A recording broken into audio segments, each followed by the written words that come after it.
Hey guys! Welcome back to my channel. And ngayon, gagawa ako ng makeup tutorial using the Peach 2 and Berries 2 palette from BYS. So without further ado, let's get started!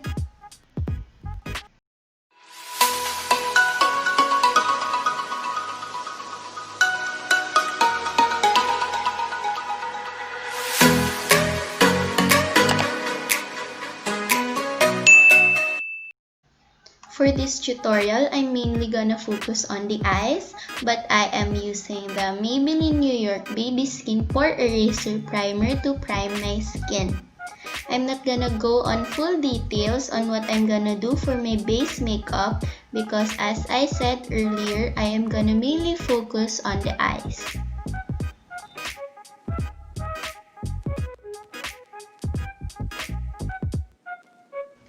Base makeup done. Now I'm going to take a tapered fluffy brush and use this shade to apply all over my crease. This shade is gonna be my transition shade.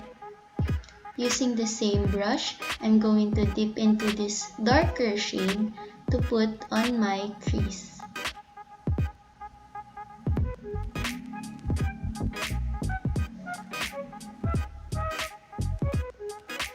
Now, I am using a fluffy brush. You can use any fluffy brush that you have to blend out the two colors together. Now, using a flat fluffy brush, I'm going to dip in this darker shade and I'm gonna apply that to the crease.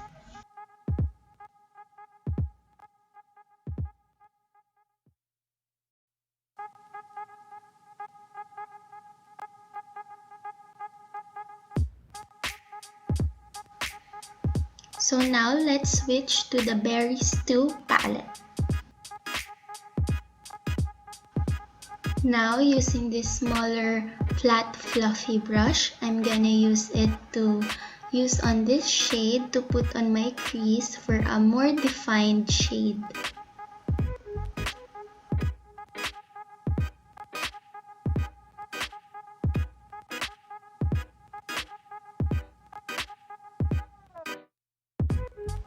Now using the same brush, I'm gonna use it to put this color on my crease.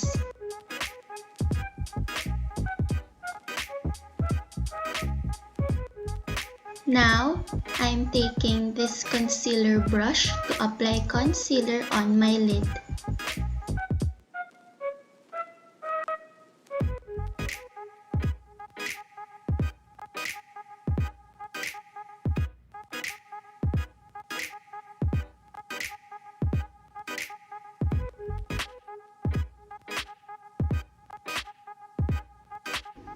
After that, I'm gonna use the sponge applicator that came with the eyeshadow palette. I'm gonna use that to put this shade on my lid from the Berries 2 palette.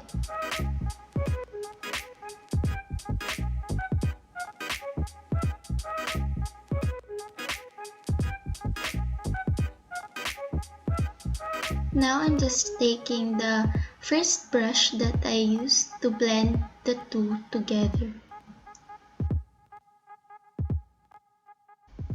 Next, I'm just using the color black to put some guidelines on where I'm going to put the eyeliner. Then I proceeded to apply my eyeliner.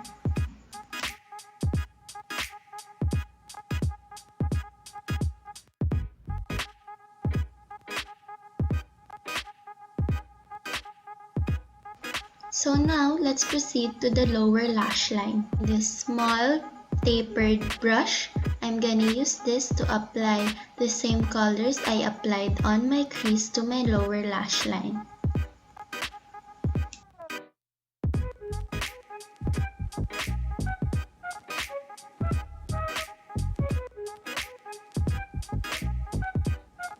Now, I'm taking a small angled brush to add black on my lower lash line.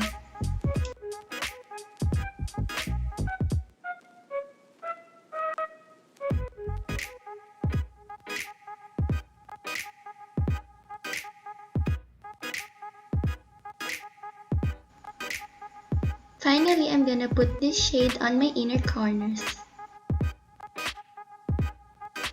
And that is it for this look. I hope you like it. Make sure to like, comment, and subscribe. See you on my next one. Bye!